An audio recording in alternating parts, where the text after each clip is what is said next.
દર વર્ષે 23 એપ્રિલના રોજ વિશ્વ પુસ્તક દિવસના રૂપમાં ઉજવવામાં આવે છે. યુનેસ્કોએ 1995માં આ દિવસને વિશ્વ પુસ્તક અને કોપીરાઇટ દિવસ તરીકે ઘોષિત કર્યો હતો, જેનો મુખ્ય ઉદ્દેશ્ય વાંચન, પ્રકાશન અને બૌદ્ધિક સંપત્તિ અધિકારોના મહત્વને પ્રોત્સાહન આપવાનો છે. આ તારીખને પસંદ કરવાની પાછળનું કારણ એ છે કે 23 એપ્રિલે વિલિયમ શેક્સપિયર અને મિગેલ દે સર્વાન્ટેસ જેવા મહાન સાહિત્યકારોના મૃત્યુદિન સાથે જોડાયેલો છે. વિશ્વ પુસ્તક દિવસે સુરતની ધી કમર ફ્રી લાઇબ્રેરીની રોચક ગાથા જાણવા જેવી છે. સુરતના સોદાગરવાડ વિસ્તારમાં આવેલી અને 1939માં સ્થપાયેલી સુરતની સૌથી જૂની લાઇબ્રેરીઓમાંની એક છે. તત્કાલીન સમયે કેટલાક ઉત્સાહી મુસ્લિમ યુવાનોએ સાથે મળી જાગૃત દાતાઓના આર્થિક સહયોગથી સોદાગરવાડ વિસ્તારમાં લાલમહલ નામના મકાનમાં ભાડેથી લાઇબ્રેરી શરૂ કરી હતી. એ સમયે સુરતના મુહમ્મદ ઉમર ઉસ્માન ટોપીવાલા નામના પ્રબુદ્ધ વિચારક આ લાઇબ્રેરીમાં પોતાનું સામયિક મોકલતા. તેઓ 17 વર્ષની ઉંમરે કમર માસિક સામયિકની શરૂઆત કરી હતી.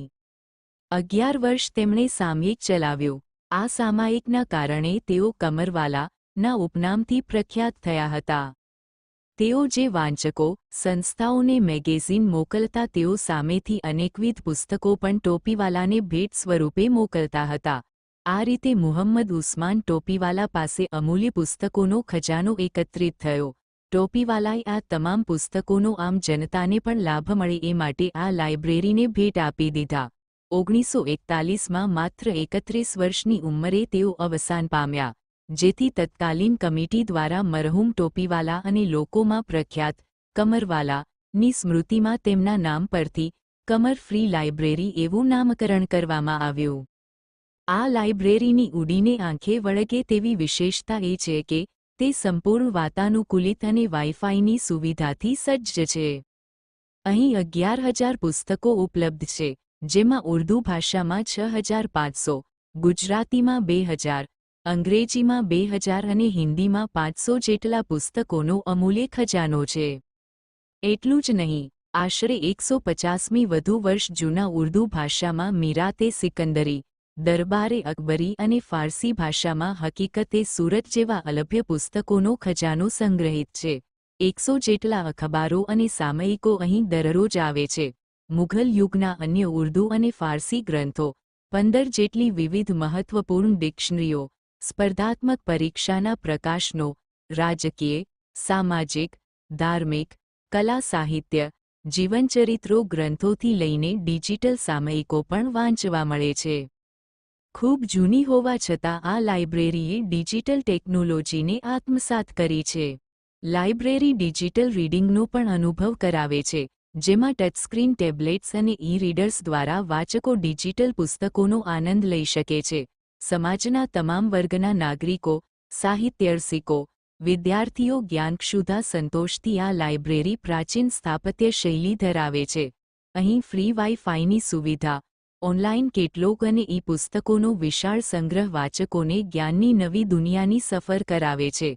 2 મહિનામાં કોઈ એક રવિવારે લેખકો સાથે મુલાકાત, પુસ્તક ચર્ચા, નોલેજ વર્કશોપનું પણ આયોજન કરવામાં આવે છે.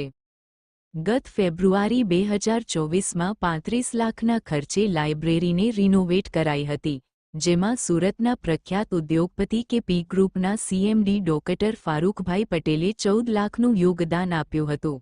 ઉપરાંત, વિદ્યાર્થીઓ આધુનિક સમય સાથે તાલ મિલાવીને વૈશ્વિક જ્ઞાન મેળવી શકે, ઈ-બુક્સ વાંચી શકે એ માટે ડોક્ટર ફારૂકભાઈએ ₹2 લાખના ખર્ચે 12 ટચસ્ક્રીન ટેબ્લેટ અને 4 કોમ્પ્યુટર પણ અર્પણ કર્યા છે.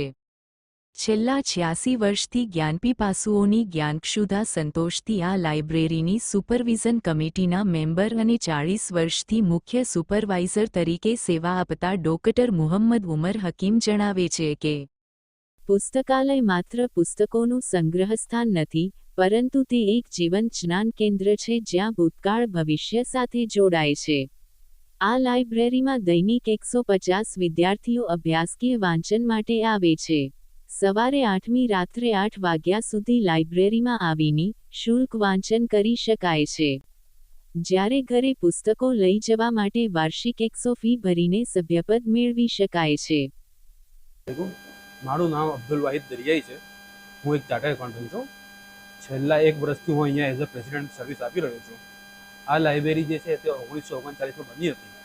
ત્યારથી આજ દિન સુધી સમાજના માટે કાર્ય કરતી રહી છે. આજે અહીંયા દરરોજ 150થી વધારે સ્ટુડન્ટ આવીને ભણે છે. જો બીજા કોઈ સ્ટુડન્ટને પણ જરૂર હોય તો અહીંયા આવી શકે છે. ફ્રી ઓફ કોસ્ટ છે. અહીંયા બધી બુક્સ પણ અવેલેબલ છે અને અહીંયા બધા સામાયિકો માસિક અને 15 દિવસના જે આવે છે સામયિકો એ પણ અવેલેબલ છે. અહીંયા ઘણા ગુજરાતી, હિન્દી, ઇંગ્લિશ, ઉર્દુમાં ઘણી કિતાબો પણ અવેલેબલ છે. તમે આવીને એનો ભરપૂર ફાયદો ઉઠાવી શકો છો. આ ફ્રી ઓફ કોસ્ટ છે અને જો તમે કંઈ મદદ કરવા માંગો તો 100 રૂપિયાનું વાર્ષિક તમે મેમ્બરશિપ બની શકો છો. આ લાઇબ્રેરીનું ટાઈમિંગ જે છે સવારે 8થી રાત્રે 8 વાગ્યા સુધી છે અને બોર્ડની એક્ઝામના ટાઈમમાં અમે રાત્રે 11 વાગ્યા સુધી ખુલ્લી રાખીએ છીએ. અમારે ત્યાં 4 કોમ્પ્યુટર પણ છે અને 12 ટેબ્લેટ મૂકેલા છે. વધુમાં મેં અહીંયા એસીવાળી સુવિધા મૂકી છે કારણ કે અહીંયા બાળકોને ભણવામાં કંઈ તકલીફ નહીં પડે, શાંતિથી ભણી શકે. અને અહીંયા 10,000થી વધારે કિતાબો પણ છે જેનો તમે ભરપૂર ફાયદો ઉઠાવી શકો છો. અહીંયા અમે 15થી 20 અલગ અલગ લેંગ્વેજની ડિક્શનરી પણ મૂકી છે જે તમને વધારે ફાયદો પહોંચાડી શકે છે. બસ હું આટલું જ કહેવા. મારું નામ અભી મિસ્ત્રી છે. હું પીપલોદથી આવું છું. કમર લાઇબ્રેરીમાં હું છેલ્લા ખાસા ટાઈમથી આવું છું ને અહીં સારી સુવિધા છે. એસીથી લઈને કમ્પ્યુટર સારા છે. અહીંયા સારી સુવિધા છે. ઠંડુ પાણીની વ્યવસ્થા છે ને ખૂબ સારી વ્યવસ્થા છે અહીં. છેલ્લા હું ઘણા ટાઈમથી આવું છું. અહીંયા સારા નવા પુસ્તકો બી છે.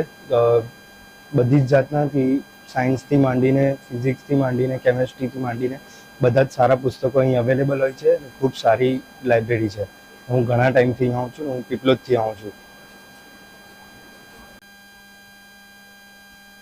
मेरा नाम मोहम्मद फ़ाहम शेख है एंड मैं डॉक्टर ऑफ फार्मेसी का एक स्टूडेंट हूँ. करंटली अपने सिविल हॉस्पिटल सूरत के अंदर अपनी इंटर्नशिप कर रहा हूँ. इस लाइब्रेरी के बारे में मैं अगर कुछ भी बोलना चाहूँगा तो वो कम रहेगा. इसकी भी जितनी तारीफ़ कर सके उतनी कम रहेगी. स्टार्टिंग फ्रॉम जितने के बेसिक रिसोर्सेज होते हैं, जैसे कि आप लाइब्रेरी में जाते हो, from international magazine to newspapers to library books, formals magazine, यहाँ इस लाइब्रेरी में हर एक चीज़ अवेलेबल है. 1.5 ईयर पहले मैं इसी हॉस्टल में यहाँ पे पढ़ता था एंड आई थॉट कि एक अच्छी प्लेस नहीं है एक सोसाइटी में, एक इस लोकेलिटी में जहाँ पे मैं शांति से पीसफुली लॉन्ग टाइम तक पढ़ सकूँ. लेकिन और उसके काफ़ी इश्यूज उस टाइम पे हुए थे. लेकिन फाइनली उसी टाइम पे 1.5 ईयर पहले मुझे डिस्कवरी हुई थी इस लाइब्रेरी की. पहली बार जब मैं इस लाइब्रेरी में आया था तब मेरा जो एक्सपीरियंस आया था वो बहुत अच्छा रहा था. जैसा कि मैंने कभी सोचा भी नहीं होगा उतनी चीज़ सारे मुझे रिसोर्सेज मिल सके. Starting from basic newspaper, from books, vocabularies as well as journal से लेके टेक्नोलॉजी के लिए tablets as well as computer सारे के सारे मुझे एक्सेस मिल गए थे. एंड प्लस सबसे बेनिफिशियल टाइम रहा था कि यहाँ के जो इन्विजिलेटर्स थे, जो कि यहाँ के प्रोक्टर्स थे, लाइब्रेरियन थे, वो बहुत हेल्पफुल रहे थे. उन्होंने अच्छे से समझाया किस तरीके से वर्किंग शेड्यूल है, उसके अच्छे से टाइमिंग के लिए काफ़ी हम लोग कम्फर्टेबल रखा था. प्लस यहाँ तक मैंने जितने भी रिसोर्सेज थे कम्फर्टेबल 24/7 इंटरनेट अवेलेबिलिटी यहाँ पे रही थी, जिसकी वजह से मुझे बहुत अच्छे से एक्सेस मिल पाता सारे रिसोर्सेज के लिए. मैंने पढ़ाई की थी. मैं एक गोल्ड मेडल स्टूडेंट भी रहा हूँ यहाँ पे अंदर. एंड पास में जो लास्ट एग्ज़ाम थी वो मैंने इसी हेल्पफुल इन्वायरमेंट और क्लोज मिनट में अच्छे से कर पाया था. मैंने अपने इंग्लिश एग्जाम्स में क्लियर की थी लास्ट 6 मंथ में, जिसकी मैंने कंप्लीट पढ़ाई यहीं से की थी. सो ओवरऑल यहाँ की जितने भी रिसोर्सेज थे उन्होंने मुझे काफ़ी हेल्प करा था. Plus everything that comes into things वो बहुत अच्छी रखी थी. Plus as compared to other libraries इस लाइब्रेरी का काफ़ी सा स्पेशलिटी भी थी.